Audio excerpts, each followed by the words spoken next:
अस्सलाम वालेकुम फ्रेंड्स। तो मैंने लिया 1 किलो बड़ा गोश्त, उसमें 10 तुरी लहसुन शामिल किया, अदरक लहसुन का पेस्ट और 1 अदद टमाटर।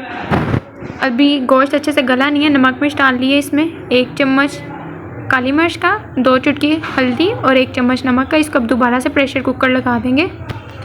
और अब हम दोबारा से जो लगाया हुआ प्रेशर कुकर था उसे खोल रहे हैं। ये देखें जी, इस तरह से साले जो गोश्त था हमारा अच्छी तरह से गल चुका है।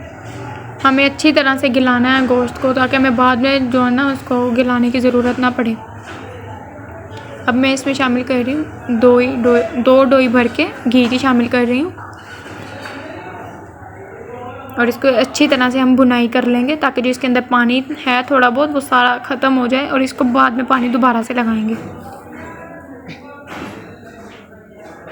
अब भुनाई हो चुकी है इसकी अच्छे से, ये देखें जी, इस तरह से शक्ल होनी चाहिए। घी अलहदा हो चुका है हमारा। अब इसमें मैंने शामिल किया है सूखे धनिया का पाउडर 1 चम्मच,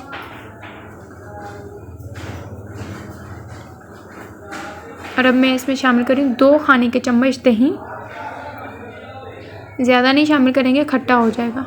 अब इसमें मैं 2 दरमियाने साइज़ के जो आलू होते हैं वो शामिल कर रही हूँ काट के, क्योंकि जो ग्रेवी होती है ना हमें वो थोड़ी सी गाढ़ी चाहिए होती है, वरना वो पानी पतला पानी लगता है। और पानी जो हम इसमें शामिल करेंगे वो गर्म किया हुआ पानी शामिल करेंगे, ताकि जो हमारे आलू हैं वो ज़रा जल्दी पक जाएं। और जो पानी जब हम पका हुआ शामिल करेंगे तो वो जल्दी से पक जाएगा। तो इस तरह से हमारा 5 मिनट में आलू गोश्त बनकर तैयार है और बहुत ही मज़े का पक के तैयार हुआ है।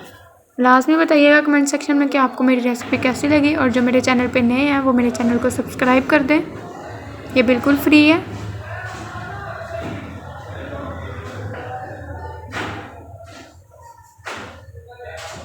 अब ये सर्विंग के लिए बिल्कुल तैयार है।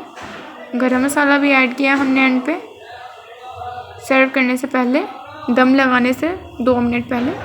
तो लीजिए, ये इस तरह से बिल्कुल तैयार है।